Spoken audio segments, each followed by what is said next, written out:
السلام علیکم ورحمۃ اللہ وبرکاتہ۔ میرے بھائیوں اور دوستوں، کیسی طبیعت ہے آپ کی؟ امید ہے آپ لوگ اچھے ہوں گے۔ تو داستان ایمان فروشوں کی بائے التمش جاری ہے۔ بہت ہی کیا کہتے ہیں خطرناک قسم کے موڑ پر یہ کہانی آ چکی ہے، تاریخی سفر۔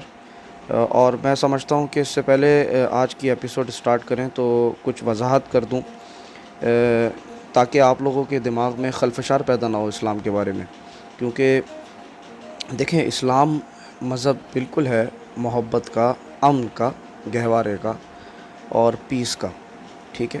لیکن یہ بک جب آپ نے پڑھی، اس میں ریئلٹی پر مبنی بک ہے، ٹھیک ہے۔ اس میں بہت سی باتوں سے آپ کو پتہ لگا ہوگا کہ جو دشمنان اسلام ہے، اسپیشلی یہود النصارہ، ان لوگوں نے مسلمانوں کو محبت کے ذریعے اور عشق بازی اور معشوقی عاشقی کے ذریعے جو ہے نقصان پہنچانے کی بہت کوشش کی ہے، اور مسلمان اس جھانسے میں پھنسے بھی۔ یاد رکھیے گا کہ دشمنان اسلام ہیں وہ عیاش پسند ہیں، اور وہ مسلمان کو بھی عیاش پسند بنانا چاہتے ہیں۔ تو اس میں اب کڑی بات پہ آ جاؤں گا کہ ہمارے اسلام میں بہت ساری شاخیں ہیں۔ ایک درخت ہے، اس میں بہت ساری شاخیں ہیں۔ اس میں تصوف ہے، اس میں تبلیغ ہے، اس میں تدریس ہے، ایکسیکٹرا ایکسیکٹرا، یعنی صوفیت ہے، ذکر اذکار ہیں، ایکسیکٹرا۔ لیکن یاد رکھیے گا کہ جو درخت کی جڑ ہے، جو درخت کی روٹ ہے، وہ جہاد ہے، ٹھیک ہے۔ مسلمان ایک مسلمان کو ایسا ہونا چاہیے کہ وہ جب امن میں ہو تو اتنا امن میں ہو کہ کوئی اس کو دیکھے تو بولے کہ یار اس سے زیادہ محبت کرنے والا کوئی نہیں۔ لیکن جب وہ جنگ میں ہو تو ایسا قہر بن کے نازل ہو دشمنوں پر کہ لوگ دیکھیں تو بولیں یار اس سے زیادہ کوئی مطلب مضبوط اعصاب کا اور کرخت دل کوئی نہیں ہے۔ تو یہ دیکھنا چاہیے کہ دور کون سا ہے اور کس چیز کی کس وقت ضرورت ہے۔ سلطان صلاح الدین ایوبی کا جو دور تھا، اس وقت جہاد کی بے حد ضرورت تھی، کیونکہ ہر طرف مسلمانوں کا جو ہے استحصال ہو رہا تھا اور مسلمانوں کو نقصان پہنچایا جا رہا تھا۔ اور اسی طرح یہ جو معاملات ہیں انہوں نے اس کو رفع دفع کرنے کی کوشش کی۔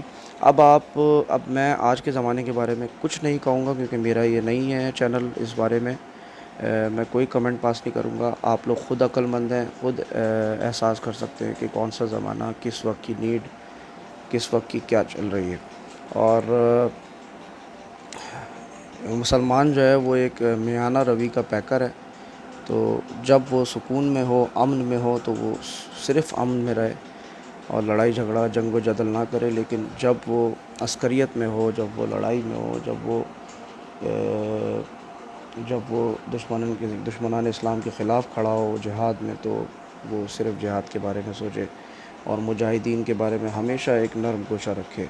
وہ مجاہدین جو فی سبیل اللہ، جو اللہ کے لیے لڑ رہے ہیں، اور وہ آپ کو پتہ ہے کون صحیح ہے کون غلط۔ میں غلط لوگوں کے بارے میں بالکل بات نہیں کرتا، نہ کروں گا۔ تو اگر آپ اس کہانی کو آج کے دور سے ملائیں گے تو آپ کو ساری باتیں صحیح طریقے سے سمجھ میں آنا شروع ہو جائیں گی انشاءاللہ۔ اور بس بہت سمپل لائن ہے، یہ اب آپ کو سمجھ میں آ جانی چاہیے۔ تو اب میں سٹارٹ کرنے والا ہوں ایپیسوڈ نمبر 32۔ چینل کو لائک کریں، سبسکرائب کریں، شیئر کریں اور کمنٹ کریں، ٹھیک ہے۔ آپ لوگ کے فیڈ بیک کا ہمیشہ انتظار رہے گا۔ تو پھر سٹارٹ کرتے ہیں۔ بسم اللہ الرحمن الرحیم۔ صبح سنتری بدلنے کا وقت ہوا۔ نیا سنتری آیا تو رات والا سنتری وہاں نہیں تھا۔ اس نے اندر جا کے دیکھا تو وہاں زخمی سویا ہوا تھا۔ اس کے اوپر کمبل پڑا ہوا تھا، اس کا منہ بھی ڈھکا ہوا تھا۔ نیا سنتری باہر والے دروازے پر جا کر کھڑا ہو گیا۔ اسے معلوم تھا کہ ابھی جراح زخمی کو دیکھنے آئے گا اور علی بن سفیان بھی آئے گا۔ اسے یہ بھی معلوم تھا کہ زخمی کی بہن زخمی کے ساتھ رہتی ہے اور اس کے سوا اندر جانے کی کسی کو اجازت نہیں، مگر بہن بھی اسے کہیں نظر نہیں آئی تھی۔ سورج طلوع ہوا تو علی بن سفیان آیا۔ اس نے سنتری سے پوچھا کہ جراح آ چکا ہے یا زخمی کو دیکھ کر چلا گیا ہے؟ سنتری نے اسے بتایا کہ جراح نہیں آیا، پہلا سنتری یہاں نہیں تھا اور اندر زخمی کی بہن بھی نہیں ہے۔ علی بن سفیان سوچ کر اندر گیا کہ زخمی کی تکلیف بڑھ گئی ہوگی اور اس کی بہن جراح کو بلانے چلی گئی ہوگی۔ علی بن سفیان کے لیے ہی نہیں، یہ زخمی سلطنت اسلامیہ کے لیے بھی مصر جتنا قیمتی تھا۔ اس کے صحت یاب ہونے کا انتظار تھا اور ایک بڑی خطرناک سازش کے بے نقاب ہونے کی توقع تھی۔ وہ تیزی سے اندر گیا۔ زخمی کے سر سے پاؤں تک کمبل پڑا تھا۔ علی بن سفیان کو تازہ خون کی بو محسوس ہوئی۔ اس نے زخمی کے منہ سے کمبل ہٹایا تو یوں بدک کر پیچھے ہٹ گیا جیسے وہ زخمی نہیں، اژدہا تھا۔ اس نے وہیں سے باہر کھڑے سنتری کو آواز دی۔ سنتری دوڑتا اندر آ گیا۔ علی بن سفیان نے اسے زخمی کا چہرہ دکھاتے ہوئے پوچھا، یہ رات والا سنتری تو نہیں؟ نئے سنتری نے چہرہ دیکھ کر حیرت سے اور گھبراہٹ سے بوجھل آواز میں کہا، یہی تھا۔ یہ اس بستر میں کیوں سویا ہوا ہے حضور؟ زخمی کہاں ہے؟ یہ سویا ہوا نہیں، علی بن سفیان نے اسے کہا، مرا ہوا ہے۔ اس نے کمبل اٹھا کر پرے پھینک دیا۔ بستر خون سے لال تھا۔ وہ زخمی حشیش نہیں بلکہ رات والے سنتری کی لاش تھی۔ علی بن سفیان نے دیکھا لاش کے دل کے قریب خنجر کے 2 زخم تھے۔ زخمی حشیش غائب تھا۔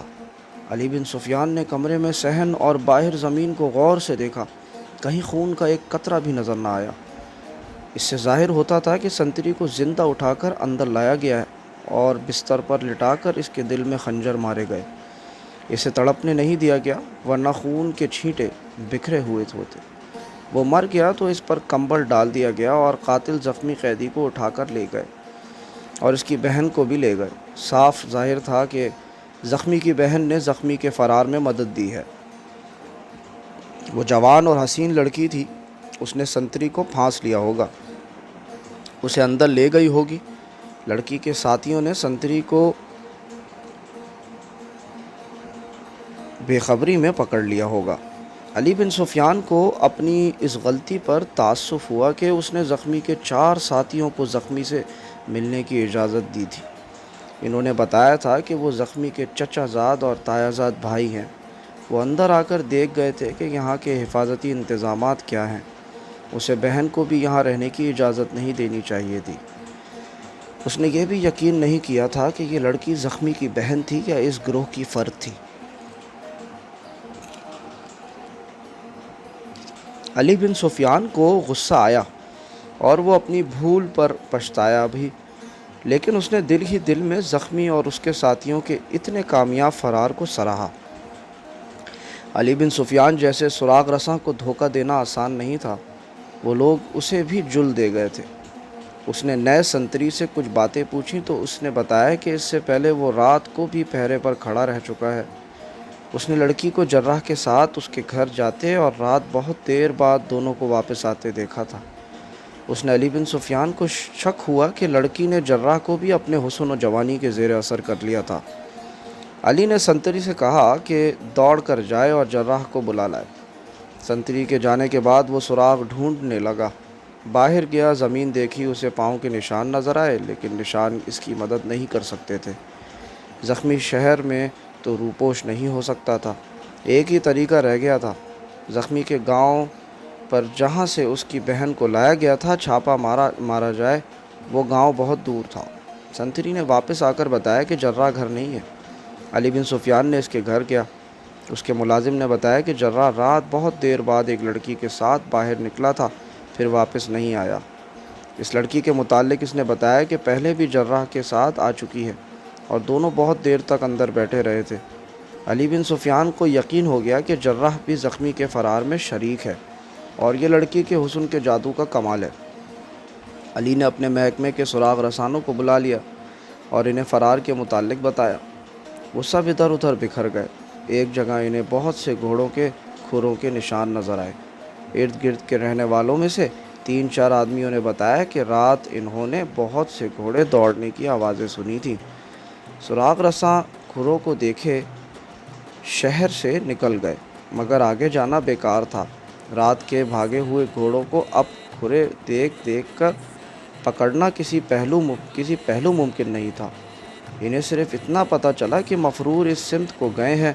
علی بن سفیان کے کرنے کا کام اب یہی رہ گیا تھا کہ قائم مقام امیر مصر تقی الدین کو اطلاع دے دے کہ زخمی حشیشین کو اس کے ساتھ اغوا کر کے لے گئے ہیں۔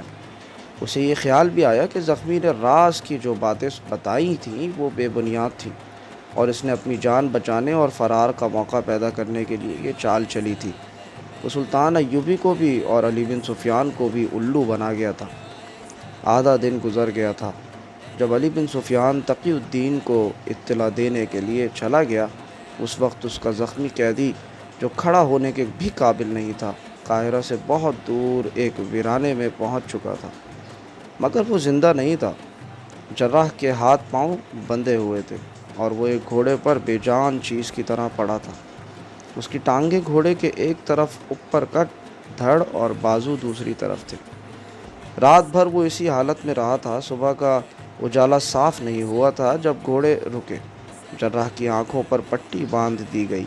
اسے پٹی باندھنے والا آدمی نظر نہیں آ سکا کیونکہ اس کا سر نیچے تھا۔ پٹی بندھ جانے کے بعد اس کے پاؤں کھول دیے گئے اور اسے گھوڑے پر بٹھا دیا گیا۔ اس کے ہاتھ بندھے رہے۔ اس کے پیچھے ایک آدمی گھوڑے پر سوار ہو گیا اور گھوڑے ذرا سے آرام کے بعد پھر چل پڑے۔ اسے اتنا ہی پتہ چل سکتا تھا کہ اس کے پیچھے چند اور گھوڑے آ رہے ہیں اور سوار آہستہ آہستہ باتیں کر رہے ہیں۔ گھوڑے چلتے گئے اور سورج اوپر اٹھتا گیا۔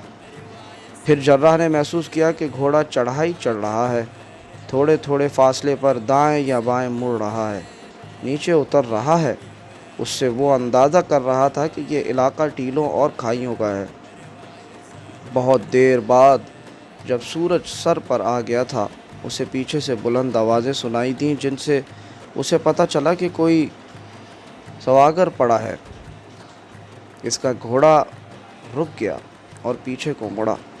اسے اس طرح کی آوازیں سنائی دیں: اٹھا لو، سائے میں لے چلو، بے ہوش ہو گیا ہے، اور خدایا اس کا خون بہہ رہا ہے۔ اسے شارجہ کی گھبرائی ہوئی آواز سنائی دی: جراح کی آنکھیں اور ہاتھ کھول دو، وہ خون روک لے گا، ورنہ میرا بھائی مر جائے گا۔ یہ زخمی حشیشین تھا جو گھوڑے سے گر پڑا تھا۔ رات بھر کی گھڑ سواری سے اور گھوڑا اتنی تیز بھگانے سے اس کے پیٹ کا زخم کھل گیا تھا اور ران کے زخم سے بھی خون جاری ہو گیا تھا۔ وہ درد کو برداشت کرتا رہا تھا، خون نکلتا رہا۔ آخر یہاں آ کر خون اتنا نکل گیا کہ اس پر غشی طاری ہو گئی اور وہ گھوڑے سے گر پڑا۔ اسے اٹھا کر ایک ٹیلے کے سائے میں لے گئے۔ اس کے منہ میں پانی ڈالا لیکن پانی حلق سے نیچے نہ گیا۔ اس کے کپڑے خون سے تر ہو گئے تھے۔ جراح کی آنکھیں کھول دی گئیں اور اسے کہا گیا کہ وہ ادھر ادھر نہ دیکھے۔ اس نے اپنی پیٹھ میں خنجر کی نوک محسوس کی۔ وہ آگے آگے چل پڑا۔ ٹیلے کے دامن میں زخمی پڑا تھا اور شارجہ اس کے پاس بیٹھی تھی۔ اس نے جراح سے کہا: خدا کے لیے میرے بھائی کو بچاؤ۔ جراح نے سب سے پہلے زخمی کی نبض پر ہاتھ رکھا۔ اس کے لیے حکم تھا کہ وہ ادھر ادھر نہ دیکھے۔ وہ بیٹھ گیا تھا اور زخمی کی نبض دیکھ رہا تھا۔ اس کی پیٹھ میں خنجر کی نوک چبھ رہی تھی۔ زخمی کی نبض محسوس کر کے وہ تیزی سے اٹھا اور پیچھے کو مڑا۔ اس کے سامنے 4 آدمی کھڑے تھے جن کے چہرے سیاہ نقابوں میں تھے۔ ان کی صرف آنکھیں نظر آتی تھیں۔ ان میں سے ایک کے ہاتھ میں خنجر تھا۔ جراح نے غصے سے کہا: تم سب پر اللہ کی لعنت برسے، تم نے اسے بچانے کی بجائے اس کی جان لے لی ہے۔ تم سب اس کے قاتل ہو۔ یہ مر چکا ہے۔ ہم نے اس چارپائی سے ہلنے بھی نہیں دیا تھا اور تم اسے گھوڑے پر بٹھا کر لائے۔ اس کے زخم کھل گئے اور جسم کا تمام خون ضائع ہو گیا۔ شارجہ بھائی کی لاش پر گر پڑی اور چیخیں مار مار کر رونے لگی۔ نقاب پوشوں نے جراح کی آنکھوں پر پٹی باندھی اور اسے وہاں سے کچھ دور لے گئے۔ لاش گھوڑے پر ڈال دی گئی اور قافلہ پھر روانہ ہو گیا۔ جراح کو شارجہ کے رونے اور چلانے کی جگر سوز آوازیں سنائی دیتی رہیں۔ جراح کے گھوڑے پر جو سوار تھا، اس سے جراح نے کہا کہ یہ زخمی بالکل ٹھیک ہو سکتا تھا، مگر تم لوگوں نے اسے مار دیا۔ اسے کوئی سزا نہ ملتی۔ سوار نے کہا: ہم اسے زندہ رکھنے کے لیے نہیں لائے تھے، ہم نے دراصل وہ راز اغوا کیا ہے جو اس کے پاس تھا۔ اس کے مر جانے کا ہمیں کوئی غم نہیں۔ ہم خوش ہیں کہ تم اور تمہاری حکومت اس راز سے بے خبر ہے جو اس کے سینے میں تھا۔ مجھے تم لوگ کس جرم کی سزا دے رہے ہو؟ جراح نے پوچھا۔ ہم تمہیں پیغمبروں کی طرح رکھیں گے، سوار نے جواب دیا۔ تمہیں گرم ہوا بھی نہیں لگنے دی جائے گی۔ ہم تمہیں اس لیے لائے تھے کہ راستے میں زخمی کو تکلیف ہو گئی تو اس کی مرہم پٹی کر دیں گے، مگر ہم نے یہ نہیں سوچا کہ تمہارے پاس نہ کوئی دوائی ہے نہ مرہم۔ تمہیں اغوا کرنے کی دوسری وجہ یہ تھی کہ ہم اس لڑکی کو بھی ساتھ لانا چاہتے تھے۔ ہم اسے ہی لاتے تھے تو تم جو اس کے ساتھ تھے ہمارے تعاقب میں پوری فوج بھگا دیتے۔ اس لیے تمہیں بھی اٹھا لانا ضروری تھا۔ تیسری وجہ یہ ہے کہ ہمیں اس جرہ کی ضرورت ہے، ایک جرہ کی ضرورت ہے۔ تمہیں ہم اپنے ساتھ رکھیں گے۔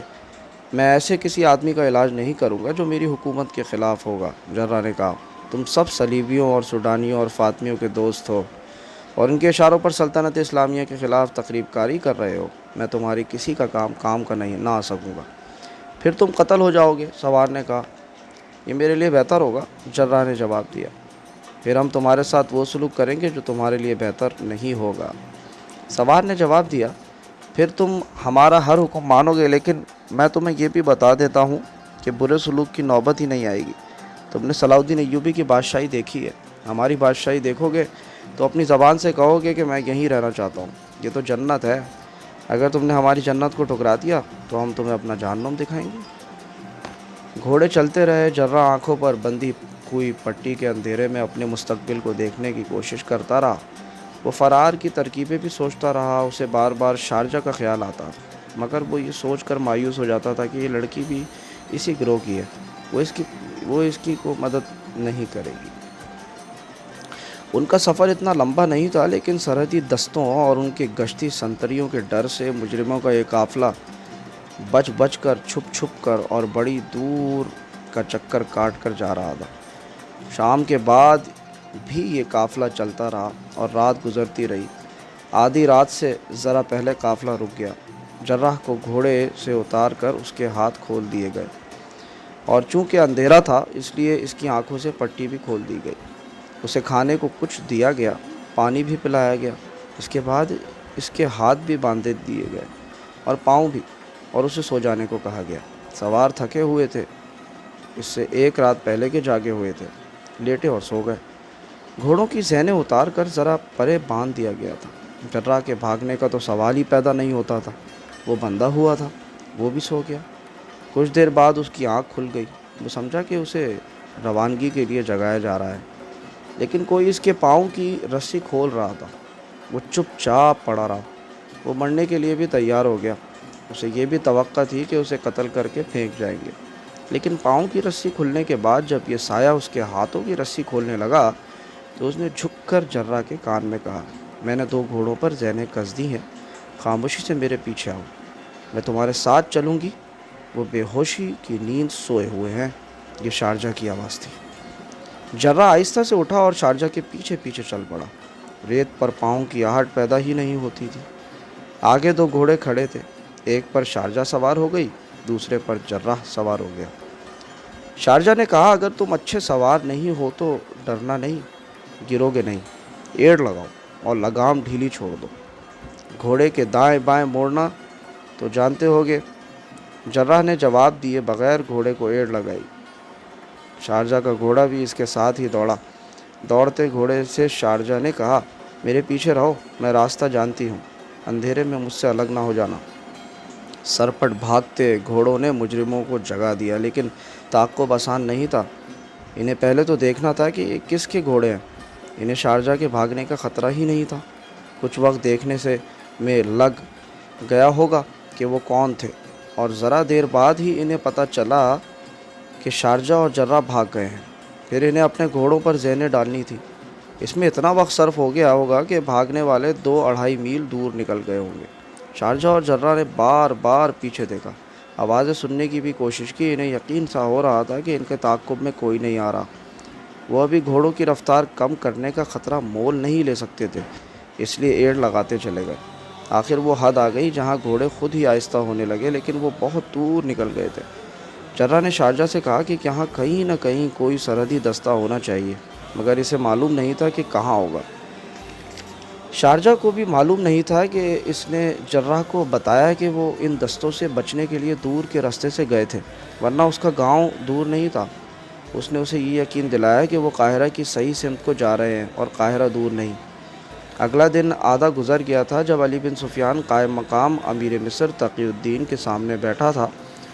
تقی الدین کہہ رہا تھا، میں اس پر حیران نہیں کہ آپ جیسے تجربہ کار حاکم نے یہ غلطی کی تھی کہ مشکوک لڑکی کو زخمی قیدی کے پاس رہنے کی اجازت دے دی، اور 4 مشکوک افراد کو بھی زخمی کے پاس لے گئے۔ میں اس پر حیران ہوں کہ یہ گروہ اتنا زیادہ دلیر اور منظم ہے۔ زخمی کو اٹھا لے جانا، سنتری کو قتل کر کے زخمی کے بستر پر ڈال جانا دلیرانہ اقدام بھی ہے اور یہ ایک منظم جرم بھی۔ میرا خیال ہے کہ اس جرم کو جراح اور لڑکی نے آسان بنایا ہے۔ علی بن سفیان نے کہا، اس جرم میں بھی ہماری قوم کی اسی کمزوری نے کام کیا ہے جس کے متعلق صلاح الدین ایوبی رحمۃ اللہ علیہ پریشان رہتے ہیں اور کہا کرتے ہیں کہ عورت اور اقتدار کا نشہ ملت اسلامیہ کو لے ڈوبے گا۔ جراح کو میں نیک اور صاحب کردار سمجھتا تھا، مگر ایک لڑکی نے اسے بھی اندھا کر دیا۔ بہرحال زخمی قیدی کے گاؤں کا پتہ چل گیا ہے۔ میں نے ایک دستہ روانہ کر دیا ہے اور جنوبی مغرب علاقے کے جس کھنڈر کا زخمی قیدی نے ذکر کر لیا تھا اس کے متعلق آپ کیا کرنا چاہتے ہیں؟ تقی الدین نے پوچھا۔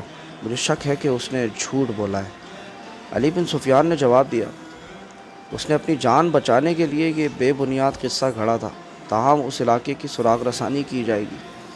وہ اسی مسئلے پر باتیں کر رہے تھے کہ دربان نے اندر آ کر ایسی اطلاع دی جس نے دونوں کو سن کر دیا۔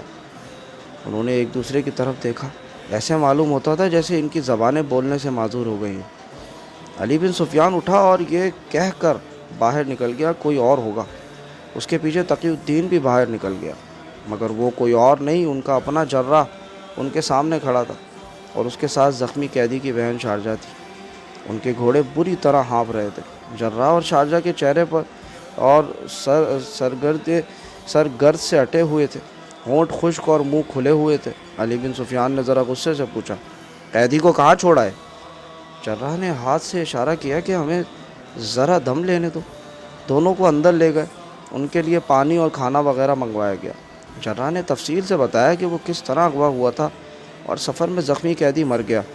اسے بالکل علم نہیں تھا کہ زخمی قیدی کو بھی اغوا کیا گیا ہے۔ یہ اسے اگلے روز سفر میں پتہ چلا جب زخمی گھوڑے سے گرا اور زخم کھل جانے کی وجہ سے مر گیا۔ جراح کو جس طرح شارجہ نے آزاد کرایا اور اس کے ساتھ بھاگی وہ بھی تفصیل سے سنایا۔ شارجہ نے اپنا بیان دیا تو علی بن سفیان جان گیا کہ یہ صحرائی لڑکی ہے، اجڑ اور دلیر ہے، اور یہ اتنی چالاک نہیں جتنا سمجھا جا گیا تھا۔ اس نے بتایا کہ وہ اپنے بھائی کے سہارے اور اسی کی خاطر زندہ تھی۔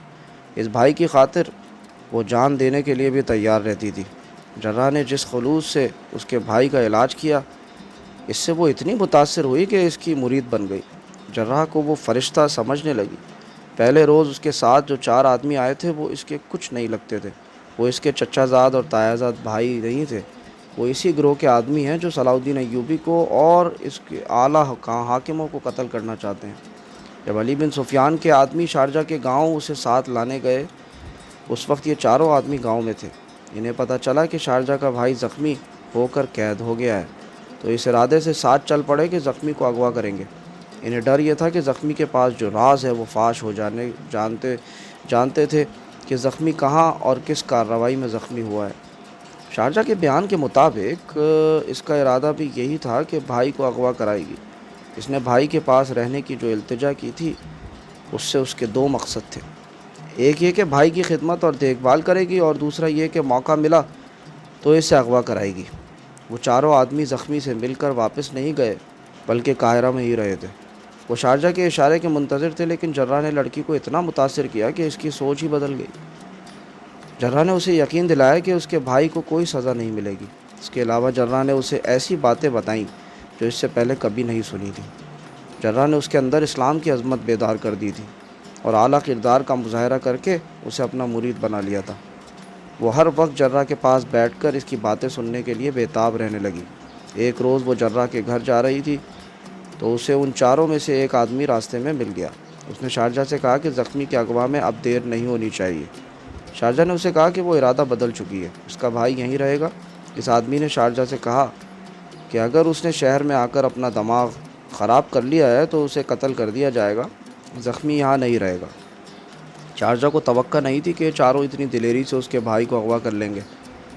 اس نے انہیں فیصلہ سنا دیا کہ وہ ان کی کوئی مدد نہیں کرے گی۔ اس آدمی نے اسے کہا، ہم تمہاری ہر ایک حرکت دیکھ رہے ہیں، ہم سمجھ رہے تھے کہ تم نے جراح کو پھانس لیا ہے، لیکن معلوم ہوتا ہے کہ تم خود اس کے جال میں پھنس گئی ہو۔ شارجہ نے اسے دھتکار دیا۔ اسے چونکہ توقع نہیں تھی کہ وہ لوگ اتنی دلیری کا مظاہرہ کر سکیں گے، اس لیے اس نے جراح کے ساتھ بھی ذکر نہ کیا۔ اس کے زخمی بھائی کے اغوا کا خطرہ ہے۔ اسی رات شارجہ اور جرہ ان چاروں کے چنگل میں آ گئے۔ انہیں جب گھوڑوں پر سوار کرانے کے لیے اٹھا لی گئے تو اس نے دیکھا کہ ایک گھوڑے پر اس کا زخمی بھائی بیٹھا تھا۔ اس وقت وہ کچھ خوش ہوئی کہ اس کا بھائی آزاد ہو گیا ہے۔ وہ فرار پر آمادہ ہو گئے، لیکن جرہ کو ان لوگوں کی قید میں نہیں دیکھنا چاہتی تھی۔ اس نے انہیں کہا بھی کہ اسے چھوڑ دو، لیکن وہ نہ مانے۔ اس کے ہاتھ اور پاؤں باندھ کر گھوڑے پر ڈال دیا۔ راستے میں شارجہ کو بتایا گیا کہ اس کے بھائی کو کس طرح اغوا کیا گیا۔ وہاں صرف 2 آدمی گئے تھے۔ ایک نے سنتری سے کہیں کا راستہ پوچھنے کے بہانے اسے باتوں میں لگا لیا، دوسرے نے پیچھے سے اس کی گردن جکڑ لی اور دونوں اسے اٹھا کر اندر لے گئے۔ زخمی انہیں دیکھ کر اٹھ بیٹھا۔ اس کے بستر پر سنتری کو لٹا دیا گیا اور اس کے دل پر خنجر کے 2 گہرے وار کر کے اسے ختم کر دیا گیا۔ پھر اس پر کمبل ڈال دیا گیا۔ دونوں نے زخمی قیدی کو اٹھایا اور نکل گئے۔ انہیں یہ بھی معلوم تھا کہ شارجہ جرہ کے گھر میں ہے۔ انہیں ڈر تھا کہ وہ نہیں مانے گی اور اغوا ناکام بنا دے گی، لیکن اسے بھی وہاں سے غائب کرنا ضروری تھا، کیونکہ اس کے پاس بھی ایک راز تھا۔ 2 آدمی گھات میں بیٹھے تھے۔ جو ہی جرہ اور شارجہ تنگ اور تاریک گلی میں آئے، انہیں جکڑ لیا اور اغوا کامیاب ہو گیا۔ علی بن سفیان جیسا گھاگ سراغ رساں کوئی اور تجربہ نہیں کرنا چاہتا تھا۔ اس نے جرہ اور شارجہ کے بیانوں پر فوری اعتبار نہ کیا۔ یہ بھی سازش کی ایک کڑی ہو سکتی تھی۔ اس نے دونوں کو الگ کر دیا اور ان سے اپنے انداز سے پوچھ گچھ کی۔ جرہ دانشمند آدمی تھا۔ اس نے علی بن سفیان کو قائل کر لیا کہ اس نے جو بیان دیا ہے وہ لفظ بلفظ درست ہے۔ اس نے کہا کہ ایک تو جذباتی پہلو تھا۔ اس لڑکی کی شکل و صورت اس کی مری ہوئی بہن سے ملتی جلتی تھی، اس لیے وہ اسے اچھی لگی اور وہ اسے اپنے گھر بھی لے جاتا رہا اور زخمی کے مکان میں بھی اس کے ساتھ زیادہ وقت بیٹھا رہتا تھا۔ جرہ نے بتایا کہ اس کے اس سلوک سے لڑکی اتنی متاثر ہوئی کہ اس نے اپنے کچھ شکوک اس کے سامنے رکھ دیے۔ یہ اس لڑکی کا دوسرا پہلو تھا جس پر جرہ نے زیادہ توجہ دی۔ لڑکی مسلمان تھی، لیکن معلوم ہوتا تھا کہ اس پر بڑے ہی خطرناک اثرات جو باہر سے آئے تھے کام کر رہے تھے۔ جرہ نے اس کے ذہن سے یہ اثرات صاف کر دیے۔ لڑکی چونکہ پسماندہ ذہن کی تھی، صحرا کے دور دراز گوشے کے رہنے والی تھی، اس لیے اس کے ذہن میں جو کچھ ڈالا گیا وہ اسی کو صحیح سمجھتی تھی۔ اس کی باتوں سے یہ انکشاف ہوا کہ اس علاقے میں اسلام کے منافی اثرات اور صلاح الدین ایوبی کے خلاف تخریب کاری زور و شور اور بلا روک ٹھوک جاری ہے۔ شارجہ سے علی بن سفیان نے کوئی بیان نہیں لیا۔ اس پر سوال کرتا رہا اور اس کے جوابوں سے ایک بیان مرتب ہو گیا۔ اس نے فرعونوں کے اس کھنڈر کے متعلق وہی انکشاف کیا جو بیان کیا جا چکا ہے۔ وہ بھی اس کھنڈر کے اس پراسرار آدمی کی معتقد تھی جس کے متعلق کہا جاتا تھا کہ گنہگاروں کو نظر نہیں آتا اور اس کی صرف آواز سنائی دیتی ہے۔ شارجہ نے بتایا کہ اس کا بھائی فوج میں تھا اور وہ گھر میں اکیلی رہتی تھی۔ اسے گاؤں کے کچھ لوگوں نے کہا تھا کہ وہ اس کھنڈر میں چلی جائے کیونکہ وہ مقدس انسان خوبصورت کنواریوں کو بہت پسند کرتا ہے۔ شارجہ پر علی بن سفیان کی ماہرانہ جرح سے لڑکی کے سینے سے یہ راز بھی نکال آیا کہ اس کے گاؤں کی 3 کنواری لڑکیاں اس کھنڈر میں چلی گئی تھیں، پھر واپس نہیں آئیں۔ ایک بار اس کا بھائی گاؤں آیا تھا۔ شارجہ نے اس سے پوچھا کہ وہ کھنڈر میں چلی جائے۔ بھائی نے اسے منع کر دیا تھا۔ شارجہ اچھی طرح بیان تو نہ کر سکی، لیکن یہ پتہ چل گیا کہ مصر کے جنوب مغربی علاقے میں کیا ہو رہا ہے۔ جرح کے متعلق لڑکی نے بتایا کہ اسے اگر گاؤں میں لے جاتے اور قید میں ڈال دیتے تو وہاں سے بھی وہ اسے اپنی جان کی بازی لگا کر آزاد کرا دیتی۔ اس کی جب بھائی مر گیا تو اس نے گاؤں تک جانے کا ارادہ ترک کر دیا اور تہیہ کر لیا کہ وہ جرح کو یہیں سے آزاد کرائے گی۔ ان 4 مجرموں کو وہ اپنا ہمدرد سمجھا کرتی تھی، لیکن جرح نے اسے بتایا تھا کہ یہ اللہ کے بہت بڑے مجرم ہیں۔ ان کے متعلق اسے یہ بھی پتہ چل گیا تھا کہ انہیں اس کے بھائی کے ساتھ کوئی ہمدردی نہیں بلکہ اس راز سے دلچسپی تھی جو اس کے پاس تھا، اسی لیے انہوں نے اسے مار دیا۔ علی بن سفیان نے اس سے پوچھا کہ وہ اب کیا کرنا چاہتی ہے اور اپنے متعلق اس نے کیا سوچا ہے۔ اس نے جواب دیا کہ وہ ساری عمر جرح کے قدموں میں گزار دے گی اور اگر جرح اسے آگ میں کود جانے کو کہے گا تو وہ کود جائے گی۔ اس نے اس پر رضامندی کا اظہار کیا کہ وہ کھنڈر تک جانے والوں کی رہنمائی کرے گی اور اپنے علاقے کے ہر اس فرد کو پکڑوائے گی جو مصر کی حکومت کے خلاف کام کر رہا ہے۔ علی بن سفیان کے مشورے پر فوج اور انتظامیہ کے اعلیٰ حکام کا اجلاس بلایا گیا اور صورتحال تقی الدین کے سامنے رکھی گئی۔ سب کا یہ خیال تھا کہ تقی الدین مصر میں نیا آیا ہے اور اتنی بڑی ذمہ داری بھی اس کے سر پر پہلی بار پڑی ہے، اس لیے وہ محتاط فیصلے کرے گا اور شاید کوئی خطرہ مول نہ لے۔ اجلاس میں بیشتر حکام نے اس پر اتفاق کیا کہ چونکہ اتنے وسیع علاقے کی اتنی زیادہ آبادی گمراہ کر دی گئی ہے، اس لیے اس آبادی کے خلاف فوجی کارروائی نہ کی جائے۔ مسئلہ یہ تھا کہ کھنڈرات کے اندر کے جو حالات معلوم ہوئے تھے، ان سے ظاہر ہوتا تھا کہ وہاں سے ایک نیا عقیدہ نکل رہا ہے جسے لوگوں نے قبول کر لیا ہے۔ لہٰذا یہ لوگ اپنے معبد اور عقیدے پر فوجی حملے کو برداشت نہیں کریں گے۔ اس کا حل یہ پیش کیا گیا کہ اس علاقے میں اپنے معلم، عالم اور دانشور بھیجے جائیں جو لوگوں کی راہ راست پر لائیں، ان کے جذبات کو مجروح نہ کیا جائے۔ اجلاس میں ایک مشورہ یہ بھی پیش کیا گیا کہ سلطان ایوبی کو صورتحال سے آگاہ کیا جائے اور ان سے حکم لے کر کارروائی کی جائے۔ اس کا مطلب یہ ہوا کہ آپ انسان سے ڈرتے، تقی الدین نے کہا، اور آپ کے دل میں خدا اور اس کے رسول صلی اللہ تعالی وسلم کا ڈر نہیں، جن کے سچے مذہب کی وہاں توہین ہو رہی ہے۔ امیر مصر اور سالار اعلیٰ کو خبر تک نہیں ہونے دی جائے گی کہ مصر میں کیا ہو رہا ہے۔ کیا آپ اس سے بے خبر ہیں کہ وہ میدان جنگ میں کتنے طاقتور دشمن کے مقابلے میں سینہ بسینہ ہیں؟ کیا آپ سینہ سپر ہیں؟ کیا آپ صلاح الدین ایوبی کو یہ تاثر دینا چاہتے ہیں کہ ہم سب 2-4 ہزار گنہگاروں اور دشمنان دین سے ڈرتے ہیں؟ میں براہ راست کارروائی کا اور بڑی ہی سخت کارروائی کا قائل ہوں۔ گستاخی معاف ہو امیر محترم، ایک نائب سالار نے کہا۔ صلیبی ہم پر یہ الزام عائد کرتے ہیں کہ اسلام تلوار کے زور سے پھیلایا گیا ہے۔ ہم اس الزام کی تردید عملی طور پر کرنا چاہتے ہیں۔ ہم پیار اور خلوص کا پیغام لے کر جائیں گے تو پھر اپنی کمر کے ساتھ تلوار کیوں لٹکائے پھرتے ہو؟ تقی الدین نے طنزیہ لہجے میں کہا۔ فوج پر اتنا خرچ کیوں کر رہے ہو؟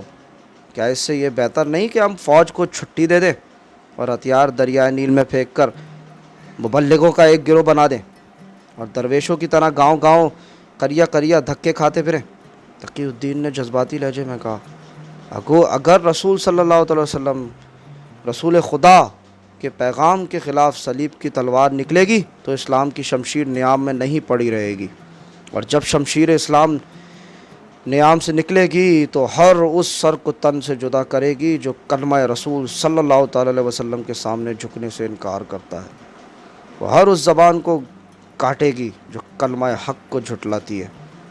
صلیبی اگر یہ الزام عائد کرتے ہیں کہ ہم انہیں اسلام تلوار کے زور پر پھیلایا ہے تو میں ان سے معافی مانگنے کے لیے تیار نہیں ہوں۔ سلطنت اسلامیہ کیوں سکڑتی چلی آ رہی ہے؟ خود مسلمان کیوں اسلام کے دشمن ہوئے جا رہے ہیں؟ صرف اس لیے کہ صلیبیوں نے عورت اور شراب سے، زرد جواہرات اور ہوس اقتدار سے اسلام کی تلوار کو زنگ آلود کر دیا ہے۔ وہ ہم پر جنگ پسندی اور تشدد کا الزام عائد کر کے ہماری عسکری روایات کو ختم کرنا چاہتے ہیں کیونکہ وہ ہمارے خلاف لڑ نہیں سکتے۔ ان کی بری لشکر اور بحری بیڑے ناکام ہو گئے ہیں۔ وہ ہمارے درمیان تخریب کاری کر رہے ہیں، اللہ کے سچے دین کی جڑیں کاٹ رہے ہیں، اور آپ کہتے ہیں کہ ان کے خلاف تلوار نہ اٹھاؤ۔ غور سے سنو میرے دوست، صلیبی اور آپ کے دوسرے دشمن آپ کو محبت کا جھانسا دے کر آپ کے ہاتھ سے تلوار لینا چاہتے ہیں۔ وہ آپ کی پیٹھ پر وار کرنا چاہتے ہیں۔ ان کا یہ اصول محض ایک فریب ہے کہ کوئی تمہارے ایک گال پر تھپڑ مارے تو دوسرا گال آگے کر دو۔ کیا تم میں سے کوئی ایسا ہے جسے یہ معلوم نہیں کہ کرک میں وہ مسلمان آبادی کا کیا حشر کر رہے ہیں؟ کیا آپ نے شوبک فتح کر کے وہاں مسلمانوں کا بیگار کیمپ نہیں دیکھا تھا؟ وہاں مسلمان عورتوں کی جو انہوں نے عصمت وری کی ہے وہ نہیں سنی تھی؟ مقبوضہ فلسطین میں مسلمان خوف اور ہراس کی، بے آبروئی اور مظلومیت کی زندگی بسر کر رہے ہیں۔ صلیبی مسلمانوں کے قافلے لوٹتے اور عورتوں کو اغوا کر کے لے جاتے ہیں، اور آپ کہتے ہیں کہ اسلام کے نام پر تلوار اٹھانا جرم ہے؟ اگر یہ جرم ہے تو میں اس جرم سے شرمسار نہیں۔ صلیبیوں کی تلوار نہتوں کو کاٹ رہی ہے صرف اس لیے کہ وہ اللہ اور رسول صلی اللہ علیہ وسلم کے نام لیوا ہے، صلیب اور بتوں کے پجاری نہیں۔ تمہاری تلوار صرف وہاں ہاتھ سے گر پڑنی چاہیے جہاں سامنے نہتے ہوں اور ان تک خدا کا پیغام نہ پہنچا ہو۔ ہمیں اس اصول کا قائل نہیں ہونا چاہیے کہ لوگوں کے جذبات پر حملہ نہ کرو۔ میں نے دیکھا ہے کہ عرب میں چھوٹے چھوٹے مسلمان حکمران اور نااہل عمرہ لوگوں کو خوش کرنے کے لیے بڑے دلکش اور دلوں کو موہ لینے والے الفاظ استعمال کرتے ہیں۔ ان کے غلط جذبات اور احساسات کو اور زیادہ بھڑکا کر انہیں خوش رکھتے ہیں تاکہ لوگ انہیں عیش و عشرت سے اور غیر اسلامی طرز زندگی سے روک نہ سکیں۔ ان امرا کا طریقہ کار یہ ہے کہ انہوں نے خوش آمدیوں کو ایک گروہ پیدا کر لیا ہے جو ان کی ہر آواز پر لبیک کہتا ہے اور رعایا میں گھوم پھر کر ثابت کرتا رہتا ہے کہ ان کے امیر نے جو بات کہی ہے وہ خدا کی آواز ہے۔ اس کا نتیجہ یہ ہے کہ اللہ کے بندے بدکار اور عیاش انسانوں کے غلام ہوتے چلے جا رہے ہیں۔ قوم حاکم اور محکوم میں تقسیم ہوتی چلی جا رہی ہے۔ ہم دیکھ رہے ہیں کہ دشمن ہماری جڑیں کاٹ رہا ہے اور ہماری قوم کے ایک حصے کو کفر کی تاریکیوں میں لے جا رہا ہے۔ اگر ہم نے سخت رویہ اختیار نہ کیا تو اس کا مطلب یہ ہوگا کہ ہم کفر کی تائید کر رہے ہیں۔ میرے بھائی، صلاح الدین ایوبی نے مجھے کہا تھا کہ غداری ہماری روایت بنتی جا رہی ہے، لیکن میں یہ بھی دیکھ رہا ہوں کہ یہ بھی روایت بنتی جا رہی ہے کہ ایک ٹولہ حکومت کیا کرے گا اور قوم محکوم ہوگی۔ حکمران ٹولہ قوم کا خزانہ شراب میں بہائے گا اور قوم پانی کے گھونٹ کو بھی ترسے گی۔ میرے بھائی نے ٹھیک کہا تھا کہ ہمیں قوم اور مذہب کے مستقبل پر نظر رکھنی ہے۔ ہمیں قوم میں وقار اور کردار کی بلندی پیدا کرنی ہے۔ آنے والی نسلیں ہماری قبروں سے جواب مانگیں گی۔ اس مقصد کے لیے ہمیں ایسی کارروائی سے گریز نہیں کرنا چاہیے جو ملک اور مذہب کے لیے سود مند ہو۔ اگر یہ برحق اقدام قوم کے چند ایک افراد کے لیے تکلیف دہ ثابت ہوتا ہے تو ہمیں اس کی پرواہ نہیں کرنی چاہیے۔ ہم قوم کا مفاد اور وقار چند ایک افراد کی خوشنودی پر قربان نہیں کر سکتے۔ ہم ملک کے ایک اتنے بڑے حصے کو صرف اس لیے دشمن کی تخریب کاری کے سپرد نہیں کر سکتے کہ وہاں کے لوگوں کے جذبات مجروح ہوں گے۔ تم دیکھ رہے ہو کہ وہاں کے لوگ سیدھے سادے اور بے علم ہیں۔ انہیں اپنے وہ مسلمان بھائی جو قبیلوں کے سردار ہیں اور مذہب کے اجارہ دار ہیں دشمن کا اعلی کار بن کر گمراہ رہے ہیں۔ اجلاس میں کسی کو توقع نہیں تھی کہ تقی الدین کا رد عمل اتنا شدید اور فیصلہ اتنا سخت ہوگا۔ اس نے جو دلائل پیش کیے ان کے خلاف کسی کو جرات نہ ہوئی کہ کوئی مشورہ ہی پیش کرتا۔ اس نے کہا، مصر میں جو فوج ہے یہ محاذ سے آئی ہے اور اس سے پہلے بھی لڑ چکی ہے۔ اس فوج کی صرف 500 گھڑ سوار، 200 شتر سوار اور 500 پیادہ آج شام اس علاقے کی طرف روانہ کر دو جہاں وہ مشکوک کھنڈرات ہے۔ یہ فوج اس علاقے سے اتنی دور رہے گی کہ ضرورت پڑے تو فوری طور پر محاصرہ کر سکے۔ میرے ساتھ دمشق سے جو 200 سوار آئے ہیں وہ علاقے کے اندر جا کر کھنڈروں پر حملہ کریں گے۔ ایک چھاپہ مار دستہ کھنڈروں کے اندر جائے گا، 200 سوار کھنڈروں کو محاصرے میں رینک رکھیں گے۔ اگر باہر سے حملہ ہوا یا مزاحمت ہوئی تو فوج کا بڑا حصہ مقابلہ کرے گا اور محاصرہ تنگ کرتا جائے گا۔ اس کارروائی میں فوج کو سختی سے حکم دیا جائے گا کہ کسی نہتے کو نہیں چھیڑا جائے گا۔ اس فیصلے کے فوراً بعد فوجی حکام کوچ، حملے اور محاصرے وغیرہ کا منصوبہ تیار کرنے میں مصروف ہو گئے۔ تو ساتھیوں، آج پارٹ نمبر 32 ختم ہو جاتا ہے۔ تاریخی حقائق بہت کڑی منزل پر پہنچ چکے ہیں اور جیسے کہ میں نے آپ کو شروع میں میسج دیا تھا اس کو دماغ میں رکھیے گا، خلفشار پیدا نہیں کیجیے گا۔ بالکل محبت کا مذہب ہے اسلام، اور جب حالات کے حساب سے چلتا ہے Islam is not a religion, Islam is a way of life, اسلام ایک زندگی ہے۔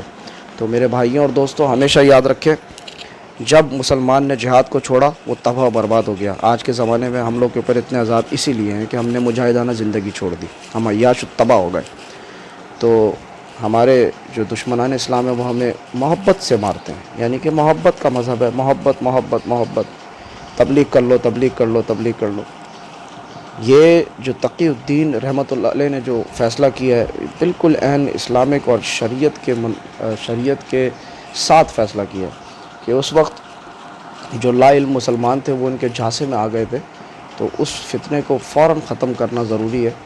تو اس سے پھر بہت سے مذہب نکل آتے ہیں اور اسلام کو بہت نقصان پہنچاتے ہیں۔ تو چینل کو لائک کریں، سبسکرائب کریں، شیئر کریں اور کمنٹ کریں اور فیڈ بیک دیں۔ کل ملتے ہیں پارٹ نمبر 33 کے ساتھ۔ السلام علیکم ورحمۃ اللہ وبرکاتہ۔